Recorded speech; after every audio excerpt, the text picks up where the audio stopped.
Mindset Game podcast, and I'm your host, James Roberts. Before we get started with this week's show, first off, let me take this opportunity to welcome back the regular listeners.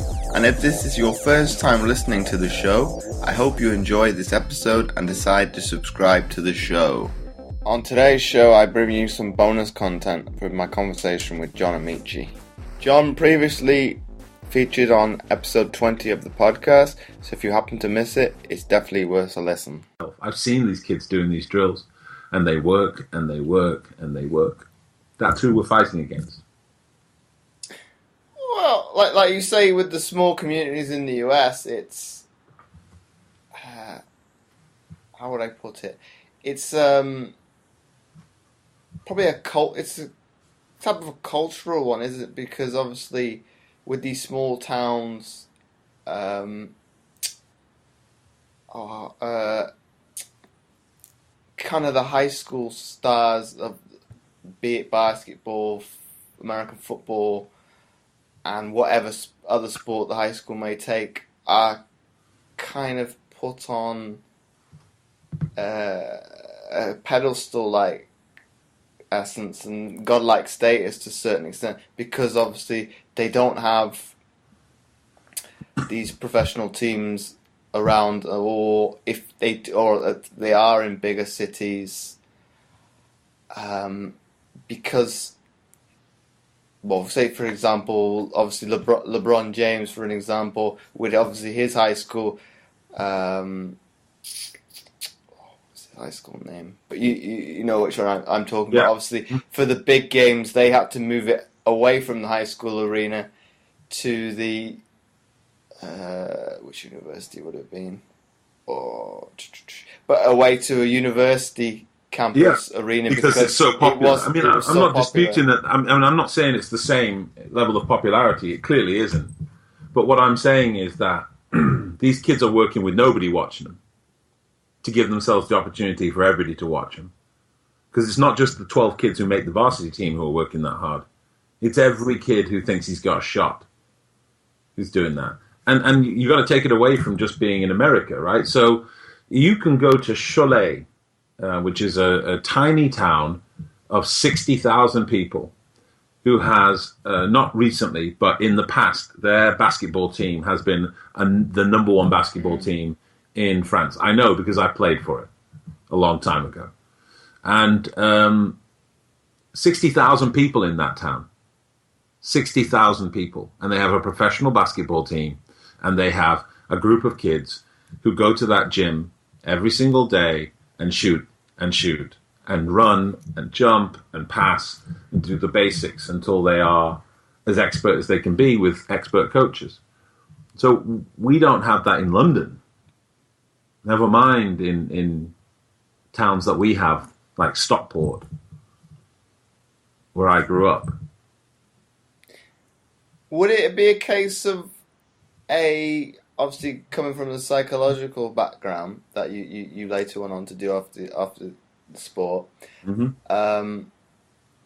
Is it a mindset kind of how would I put it? They've got a more understanding on doing, as you say, getting the basics right, that they can shoot with their eyes closed. They don't need to be aware of that the ball is in their hand. They can obviously see the bigger picture. And then obviously, it comes down to putting a better emphasis on a basketball IQ and more about, well, as you say, street ball is probably more about showboating, as opposed to when you focus on the fundamentals. Well, at the end of the day, showboating, well, may win you maybe one in 10 games, but if you do the fundamentals right and you play as a team, you'll win 90% of the time. Well, I mean, the only thing that's going to win you stuff, I mean, all the extra bits, all the extra flair on your game is often out of necessity. some of the most fantastic things I've done on a basketball court are things that I've thought, wow, I'll probably never do that again. And if I do, it'll only because of this circumstance. I think in my entire career I've done one alley-oop. And it was entirely out of necessity. The ball came to me on the fast break, it's coming up in the air, and I see a guy flying through, and I know if I stop, come down with the ball and then go back up, I know he's going to batter it. So I had to dunk it. Most of the really cool stuff, and I didn't have a huge amount of really cool stuff that I did, but most of the really cool stuff that I did was entirely out of necessity. That's where flair comes from. All the crossover stuff, all of this stuff, which is now fundamentals actually, started because it has a function. So, if I watch a player and I see him playing around with the ball for 6 seconds, on the perimeter, doing amazing stuff with his handles, all I think? I just think you've only got 18 seconds left on the clock now. Mm-hmm. I just think, well, probably less than that, because if it takes you your average of 4 seconds to bring the ball up the floor without pressure, it might take you 6 seconds with pressure. Then you're bringing the ball into the target zone where you can either shoot or pass for a shot. And so let's assume there's been a little bit of pressure, so there's already 18 seconds left. And then you're going to play around with the ball for another 6 seconds, meaning there's 12 seconds left, which means that the moment somebody else gets it, you're in a red situation, as we call it back in the old days, a red situation where it needs to be either dribble to a shot or pass an immediate shot. You've now created a situation where your team can't run a play. So I don't know what's good about that. I'm interested in a point guard who can come down the floor. And the thing is, people talk to me about this as if I didn't play with the number 1 and the number 2 best point guards in NBA history, which I did. And both of those guys were no nonsense. Even Mark Jackson, a guy who loved himself a between the legs pass. That man loved himself a behind the back pass. What people didn't realize, that was just his regular pass. He'd done it so many times that for him, it was no different. He was not looking to impress the fans. It was simply for him the easiest way to get the ball from A to B. And he would never handle the ball more than it needed to be handled. So if he knew he could take 1, 2, 3 dribbles, get to half court, make a pass that started the play, make a cut that drove through, then he knew his job was done. If he knew there were 6 seconds left on the clock and it was up to him to penetrate, draw the team and dish, then that's what he would do. But we don't do that. We think that basketball is well, it's not fair to say that. Again, I know some great coaches who don't think this way. But I also watch enough basketball, as I did actually just a couple of weekends ago. I watched the Division 2 game in London. And I watched that game, and it was very clear that people think that basketball is gymnastics. That you don't just get 2 points for a regular shot, 1 point for a free throw, and 3 points for a three-point shot. But you also get an additional 1, 2, or 3 points, depending on how much style you add. But it's not gymnastics. It's not diving. You don't get extra points for sticking the landing. You just get 1, 2, or 3 points if it goes in the hole. And if it goes in ugly, it's still 2 points or 3 points or 1 point. If it goes in clean, it's 1, 2, 3 points. And there is nothing else. But we don't think that way, unfortunately, enough. And that's not, it's not just my opinion. I've asked players who've come over here and they've watched us play. And it's like, what are they doing? Why don't they just put the ball in the hole? Because you can play street ball if you want. You can join, I forgot the name, there's these street ball crews that go around Europe. But if your idea of a fun time is being with a bunch of guys in a bus, driving around America, driving around Europe, then that's not my idea of fun. I prefer to play a game in front of 20,000 people, be driven to the private plane, and then fly to the next game. That's really where I think it's at. Not the idea that I get paid 20 grand a year to stick a basketball up my t-shirt or make some stranger fall over. I don't know. Plus, we're not going to win any Olympic Games that way, are we? I don't know. It's disappointing. Again, I must emphasize, this is the most I've talked about basketball in forever. Because I really do feel quite liberated by the fact that I'm out. Whatever people want to do, go ahead. I'm gonna stick with my little corner of basketball, which is the NBA in Europe, and my colleagues and my friends. Today I'm hanging out with Steve Nash and a couple of other guys, and that's what I'm going to stick to. And other people can get their expertise from the knowledgeable streets of basketball experts. I'm probably of that same nature in terms of how I obviously play wheelchair basketball.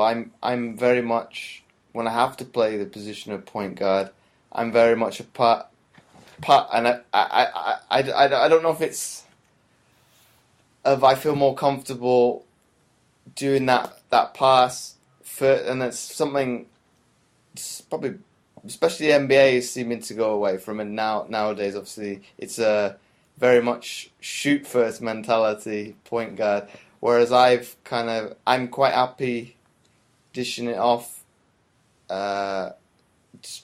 Obviously trying to get the better players involved and trying to get them, if they've got into a cold streak, trying to get them back. And then obviously, once you go on a hot streak, it's quite hot. Sometimes it's quite hard to stop that person making the shot. So trying to get them in, and then it's probably, I think I got a little bit of banter one of the home games we had. Oh, he's not going to shoot. You're thinking. I was in kind of two minds. So I've got the space to be able to shoot, but also the other person is free and he's the better shooter. Okay, I gave him the pass, but I kind of gave it back when his team was shooting free throws. It's like, because he was the point guard as well. I'm saying, I know where you're coming from. Obviously, I could have shot, but I didn't. But as a point guard, I've got two options, and they were both the right decision. Mm-hmm. So it's probably, with anything, it's a case of it's more a confidence thing with me. I think with shooting. It's not just confidence though. It's the job of a point guard is to do the right thing for the team in that moment. If you've got a player who's hot, he should get the ball every single time. This is another thing that we don't seem to understand in British basketball. It doesn't matter if it gets boring. If somebody's hot, you pass them the ball every time. You come down and you run a play for them, and then you run a play for them, and then you run a play for them, and then you run a play for them. And when they miss, you run another play for them to see if they're actually not on anymore. And then when they make it, you run another play for them. And you don't go away from that person until they've been stopped. I don't understand people. You see this guy, he makes a three. Then he comes down, it's a driving layup. And then somehow the rest of the people on the team are all a bit jealous. Oh, when's my turn to shoot? It's like, no. That's not what team means. Team means riding someone into the ground until they are done giving. And then you move on to the next person. Until they stop him, you keep going back to him. I mean, this is a fundamental thing. Even in this basketball game in America that people seem to think is greedy. I remember playing a summer league in, oh my goodness, it's California somewhere, I forget. Long Beach Summer League. So it's an NBA kind of summer league. And we're in a game, and I'm doing pretty well, and it's mostly in fairness because the guy who's guarding me is terrible. So it's not because I'm so good, it's just that the bigs on the team that we're playing against aren't that good, and the guards are great, but the bigs were bad. And so I score, we come back down, I score, we come back down, I score, we come back down. They pass me the ball, and even though I'm not double-teamed, I kind of take a couple dribbles and I pass it because there's some tension in me. I'm thinking, God, I'm really greedy to be to be taking every shot when there's all these other talented guys around me who are also trying to get spotted for the league, by the way. And then the moment I do that, my coach calls a timeout. And I was like, oh, it's great because I wanted a break anyway. And so we get to the sideline and he looks at me and he just looks at me. He's shaking his head. He said, to all rights, I should take you off the floor right now. He said, what the hell? I won't use all the flowery language, but what the hell are you thinking? What are you thinking? You just scored 4 straight times for us. we've managed to finally pull our lead away. Their bigs are doing a terrible job and being yelled at. They've got their heads down. Their littles are now distracted by you on the defensive end, which means that we can exploit that. And you've gone and passed the ball away and stopped the momentum. And it suddenly makes you realize, yes, you know what? There are some greedy players out there.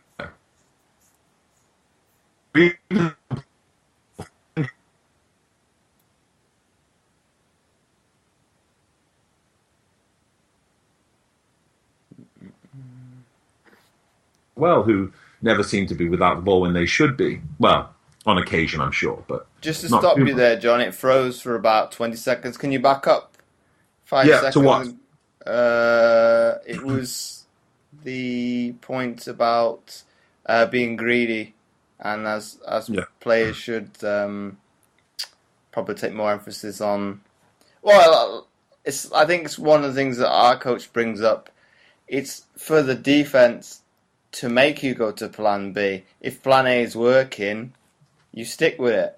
That's exactly right. It's not about being greedy. If you're running a play that's getting you open every time, and you are doing good things with the basketball when you get it, it's not greedy to continue to do that. That's just smart. That's like entering into an investment that's paying you dividends. And then you do it again, it pays you dividends. Then you do it again, you pay you dividends. And then you suddenly think, oh, well, that's boring, isn't it? No, it's not boring. It's fantastic to get that dividend every time. So don't change it. Keep doing it. But I don't see that when I watch basketball for the most part. I see this kind of weird, I don't know, management of people as if you're a family, not a team. As if Johnny's had 2 ice creams and now somebody else has got to have 1 ice cream. Otherwise, he's going to have, throw his toys out of the pram. And that's not how it works. It's not how it works. Well, I think it's, from that aspect, it's probably a mindset thing because obviously, as the Americans would say, people go on hot streaks. Obviously, so-and-so might drop 20 tonight. Somebody else is going to have a good game tomorrow night, and that's just how it is. Obviously, it's all these runs. It's obviously somebody's going to have a bad night, somebody's going to have a good night, and it's for the team to, like you say, ride that person on that particular night. Yeah, that most players have a sense of that happening to them, and it's not really about being hot. It's just about being good. So in my best year in the league, I would score between, of my 10 points a game, I would score between 6 and 8 of them in the first quarter. It was my job to kick the other team's ass in the first quarter. It was my job to make them totally focus on the post, which we knew would allow other things to develop as the game went on. And I pretty much played first quarter and fourth quarter. And third quarter. Unless we were close, in which case I play first, third, and fourth. But if I did my job, it wasn't greedy. It was just, there it is again. John with 10, John with 8 in the first quarter. And then I always knew that I was, in the third quarter and fourth quarter, I was more of a decoy than anything else because the double teams would come. Mm-hmm. And then it was my job to make the pass that wouldn't even lead to the score. So I wouldn't even get the assist. I would just pass it out simply, and the next pass would be the assist. And that's how it works. That's what teams do. They want to win more than they want to look good. They want to win more than they want to score. And they want to score only when it helps their team win. So from that point, do you believe that obviously this day and age, players are more concerned with the stat sheet then?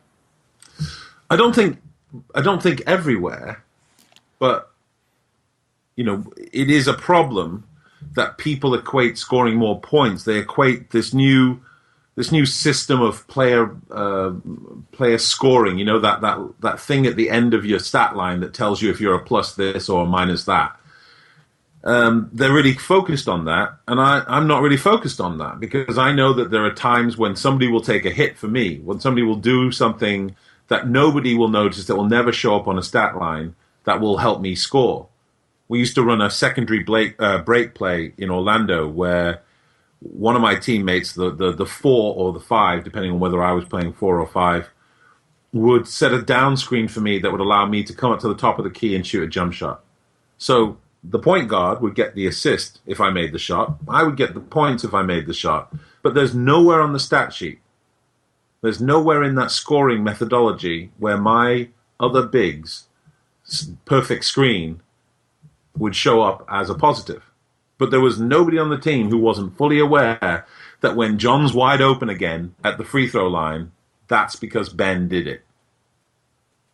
And that's the nature of the game. We shouldn't be dumbing it down so people can have a false sense of what's going on in the game. We should just say it's a game that's easy to learn the basics and harder to understand the nuance. And it's when you understand the nuance that you really know who the players are. Unfortunately, there aren't that many players who really understand the nuance. It's one of those things. It's like you say, you don't get recognition for. I wouldn't say just obviously the screens and the picks. Obviously, taking charges would be another one that doesn't get seen, and obviously that's putting your body on the line. For the it's team. Charges, it's deflections, it's the pass before the assist. These types of things don't get recognition from the general population, perhaps, but they should be things that basketball players and coaches are focused on. The really basic things, the engine room of winning, is stuff that doesn't look that spectacular very often, and that's what I look for when I watch. Does this kid really understand how good what they've done is? Does this team understand and appreciate how amazing this girl's screen was? That boy's first pass out of the double team. This kid who got back on D and took a charge. Do they realize how important that is? And that if you're still celebrating the fact that somebody tried to dunk and missed it. I mean, this is the thing that makes me crazy. I've watched so many games where somebody's gone for a dunk and the whole crowd has stood up and been like, yeah, ultimate, and they've missed it. And they're still like, oh, well, it's a great try. It's like, no. The ball didn't go in the hole. That is 0 points. That is 0 points. And when you miss a dunk like that, it's often 0 points that leads to a fast break. That's 2 points down the other end. So that's minus 4 points. That's minus 4 points. And you're cheering it. Now, make the layup, run back on D. That's how you win. Well, it's probably the move to kind of progress on from that point. I think it's a case definitely nowadays, and it's dependent on the NBA player. Some of them don't want to play defense, and that's probably something I pride myself on, is my defense, because obviously if I make that person have to work hard both ends of the floor, he's going to get tired. Whereas if you don't, obviously, say James Harden is generally the culprit for not playing defense. Obviously, he's going to score X amount of points a night. No, I mean, yeah, but I get what you're saying. I think it's very true that there are some players who don't take it seriously. I would definitely warn people away from thinking that James Harden is the role model for most of the league. He's absurd. And statistically, it's been shown that his points production doesn't win his team games. And that's because his negatives are so high, because people score so many points off him, because his whole defense is more porous, because every time someone else has to help, it creates an overload situation. That means most NBA teams are likely to score on that. But I would point out that this is another one of those places where people just they haven't got their heads around the idea that even when you play great defense, an NBA player is probably going to score on you. Because, and people will hate this, especially in Britain, that's just how good we are. And I was an average NBA player, and I'm still better than anyone who can think about my game thinks I was. Because left alone, I would not miss an 18-foot jump shot. put in the post on a single coverage, I am going to score or get fouled. These are facts. Was I exceptional in the NBA? Absolutely not. Totally average. Were there thousands of players like me who have played while I played and now played since? Absolutely. Deeply average. But when compared to this country, I mean, I would dribble as well as a point guard did in my time.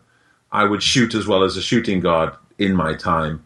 I would play in the post, well, better than anybody has seen. And that's not being boastful. It's just the truth. Obviously not now. I'm a fat old man. But when I actually played, that was the truth. I had a quicker first step than you can possibly imagine. And it was interesting. It was only when I came back and started doing summer camps while I was still playing that it started to clue into people's minds. Holy smokes, he really is, for a man that big, unbelievably fast. And I was averagely fast for the NBA. So imagine what it would be like playing against a guy who was actually good. Mm-hmm. Terrifying. And I was also a terrible defender. This, the evidence is out there to show this. But I was really lucky in that I played with great defenders. I played with Yao Ming. I played with Ben Wallace. I played with guys who could stop people at the rim. And my only job was to direct them to those guys. But so defense it's not that it's not an emphasis. It's just that even when you think you've got it right, I mean, I don't even remember who it was. Eastern European guy. I can't remember his name, but he played for Cleveland. Big, tall guy. Big one. I won't remember. Ilgauskas. Yeah. I remember playing against him, and in the first quarter, he's got 12 or 15 points on me. And I'm like, I'm in his grill. The only thing I can do is kick him in the nuts. That's the only thing I can do to stop him. There was nothing I can do. Quite literally, I'm in the right place every time, and he's still scoring. And it really clarified in my head. It's like, wow, you can just have days where if somebody's really focused, and you maybe have not been, I thought I was, but maybe I wasn't as focused as I need to be, they will come and bring the fire. And boy, did it happen. And then you'd have days where you'd get that back. I don't think I ever got it back on Ilgauskas, but like you say, they're at the top of their game, and like you say, they're gonna score probably about what would we say? Just less than 50. I mean, just less than 50% of the time. It's just it on those days when it is 50%, it feels more like 100%. And when somebody's shooting 45% against you, you're in trouble. And so you've really got to push people to like 40%, and that requires that you do so much right and make no mistakes. Because there's a spot for every player. I knew the spot on the left block that if I caught it there, you're dead. You're going to foul me, or I'm going to miss an easy one, but probably you're going to foul me. That spot on the free throw line extended it, a bit further out, maybe 18 feet, where if I caught it there off that down screen, I'm gonna score this. And there's lots of shots in between that I might not make much regularly, but that one I'll make. And every player is like that. Kevin Love's got that spot for the kind of all-star caliber people. LeBron James has probably got that spot everywhere.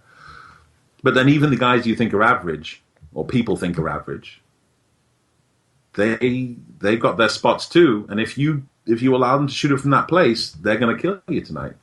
It really is an amazing league from that perspective, in that you just get to see people who have worked on these one or two particular skills.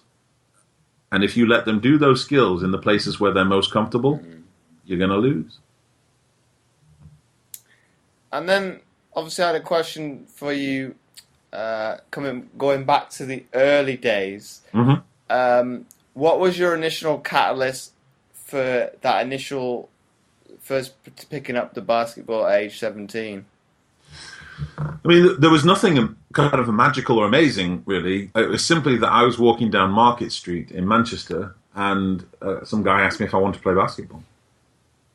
Well, he didn't ask me if I wanted to play basketball. He told me I'd be great at basketball. And it was the first time in public anybody had ever said I could be great at something. It was the first time outside of my family members where somebody had said I'd be great at something. And so I was kind of intrigued, it's like, I can be great at something. All right. Because I was never really big on exercise. I was never really big on sweating or running or anything like that. And so had I probably known a bit more about what was involved in basketball, I might have said no. But fundamentally, I got lucky. I ended up in a position with my first coach was a guy called Dave McLean, actually. He still coaches a little bit in Stockport, I think, now. And he started me off, and it was nothing to do with the sport, really. It was the people I was surrounded with. Mm-hmm. A group of guys who are still my friend to this day. We still have a standing Wednesday night play. I'm not in Manchester anymore, unfortunately, so I can't do it. We still have a Christmas party that we all go to every year. A super supportive group of guys who made me think that maybe basketball would be interesting, not for the sport, but just for the camaraderie. It's like you say, the camaraderie. It's a bit like that with all the team sports. It's obviously a little bit like a small family, and obviously when it comes to game time, you're going to look out for, quote unquote, your other family members. Yeah, I'd agree with that. I think it's, some of my best experiences are playing with people who weren't necessarily my friends. Like, I would not have chosen to hang out with them or have dinner with them. Not because I didn't like them. They just, it's 15 people, you're all quite different, and maybe these aren't your best peeps.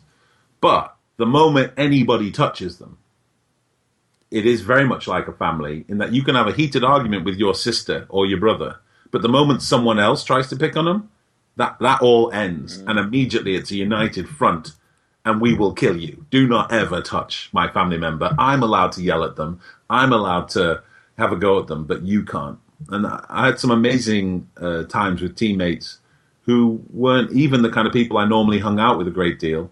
Some of them were, some of them weren't. But the moment the pressure came on from the outside, it was like, no, do not. That was a hard foul on him. You do that again, you're going to be on your back. And you just kind of came together. And then I'm assuming you've had some trials and tribulations along the way, from obviously starting out at age 17 to eventually, as you say, reaching the impossible, making the NBA. What are some of those? Obviously, the point I'm trying to get to is, what are my mental toughness and mindset is a massive thing that's come about this day and age. Have looking back on it, have you kind of used some of those strategies along that career? I have. I continue to. I mean, I was pretty focused on the minutiae. I think if you want to do remarkable things, the thing not to do is to look at the future and kind of marvel at it and hope that if you've got a big plan, a big goal, a big vision, that'll be enough. And I focused on the details. So I've got a thing called, it's not really a theory, but it's kind of a platform called Pay the Fee, Focus, Effort, Execution. I did a video on it with Hoops Fix, and in fact, I'm doing another one now with the NBA. And that's what I think is the key to great success. It's paying the fee. Focus, effort, execution. Every day, every moment, every aspect of your life. A laser-like focus on what you need to do today to achieve what you want to achieve. If you've got this big vision, how does the little things I do, when my alarm goes off, do I choose to press snooze and waste 8 minutes? Or do I get up right away? Do I shower right away, or do I potter around? Am I late to practice? Am I late to class? Am I late to... All of this stuff is focus. If you do that right, you're going in the right direction. You do it wrong, you go in the wrong direction. Effort.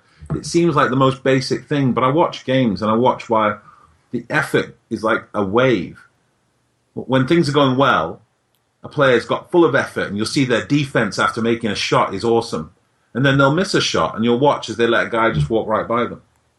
Effort's got to be consistent in every moment. And then execution is really kind of key, because most people think focus and effort is all it takes. But execution is the idea that you don't just put in a huge amount of effort while concentrating mentally.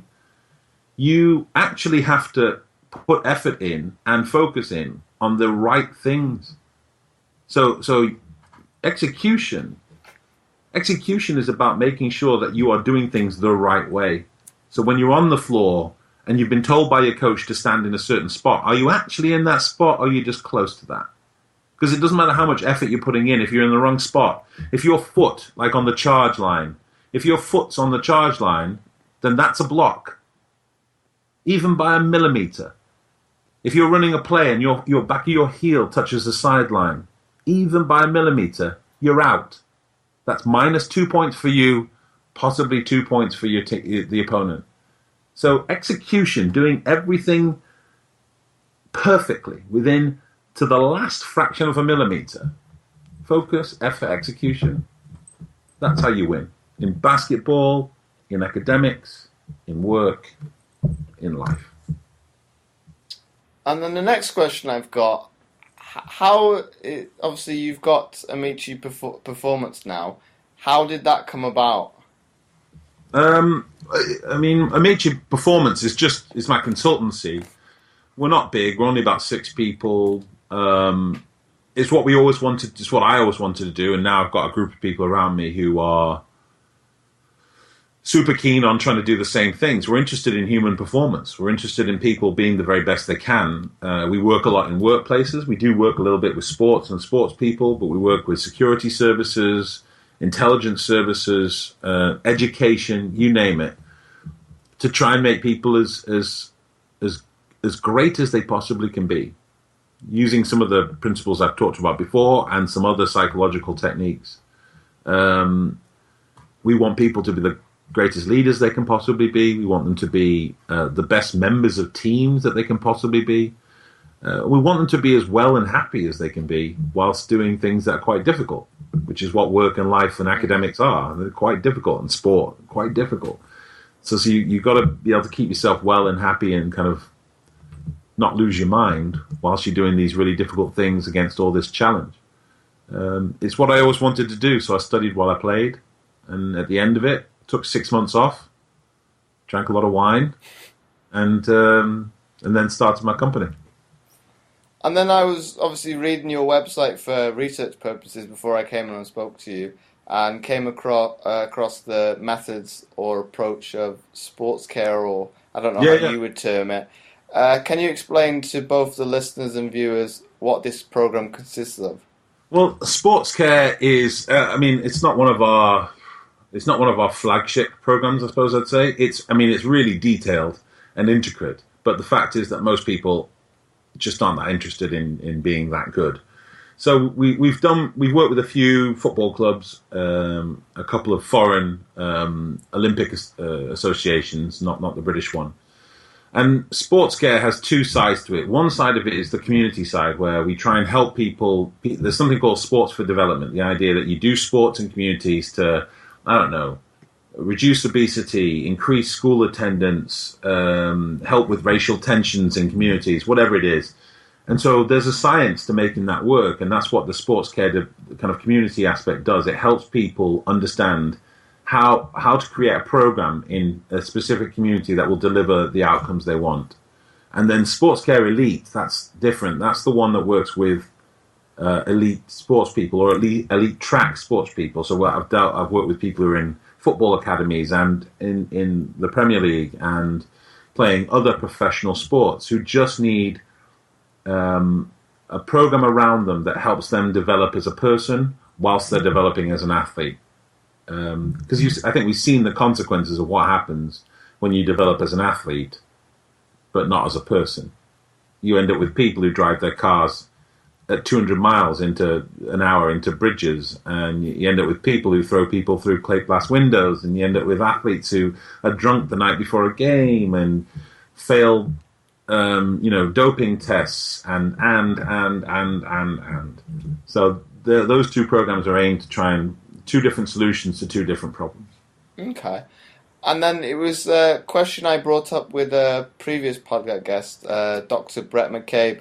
I asked him, obviously, we've got this notion in Britain of participation in primary schools, and he was saying, obviously, participation doesn't really exist because somebody at the end of the day is taking score, be that a parent, another child.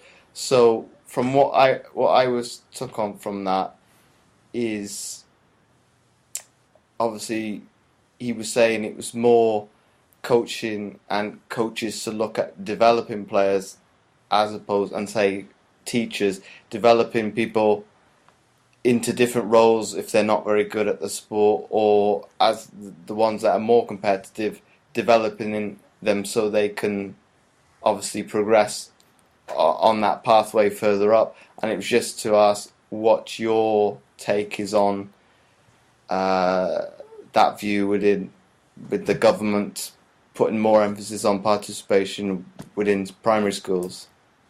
I mean, I think broadly participation in sport can be a good thing, but I think more than that, participation in physical activity is a good thing. I don't think it has to be the shape of sport in primary school.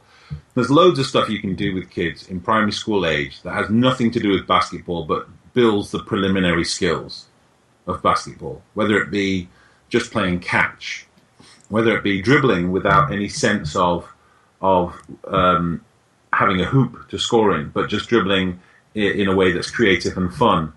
Whether it's simply being out there and telling kids, run around. I want to see if you can run as fast as you can, playing tag or whatever. All of those have physical precursor elements to being good at lots of different sports, whether they be football or basketball or whatever. I'm just not that worried about kids playing specific sports. I don't mind a bit of competition. Competition is great. It's all right to introduce winning and losing, even at these early stages. The reason we don't do that is not because winning and losing is bad for kids. It's because winning and losing badly handled by coaches is bad for kids. And it's much easier as a coach to say, everybody wins, let's go have a juice box, than it is to say to one group of kids who are really elated because they've just won this game of tag, basketball, football, whatever, to say to them, all right, I know you're very excited and this has been great, but if you look over there, there's a team of people and some of them are not very happy, some of them are a bit upset. What might we do about this? Maybe we should go over and say that they did a good job and maybe they'll be better next time. All of this takes a level of sophistication that I don't think is too demanding, frankly, but is a lot more effort than some people want to put in. And that's why people are pushing this thrust for no competition. Because it's easier to say, yay, everybody did great, now go over there and sit down again, than it is to have to explain to kids about winning and losing and how to keep it in perspective, and how winning today doesn't mean you'll always win, how winning today doesn't mean you're great and they're terrible, how losing today doesn't mean you're a bad person. It simply means that today you were beaten by someone who did a little better. And I think those lessons learnt through engagement in activity can be really powerful.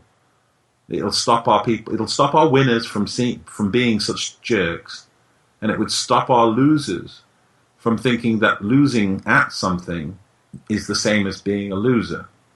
And those are powerful lessons to learn. So I'm into a bit of competition. I want kids to do activity in primary school, whether it be sport or not. But the real key, as always, in sport and activity is how well it's coached. I definitely agree with that. And in terms of when you say, obviously, with participation, it's good, obviously, because it teaches the fundamentals of the game, because obviously there's no winners and losers, and obviously, as you go on to say, it's the root cause is probably the coaching that is to a certain extent to blame as to why the government has probably maybe gone down that route.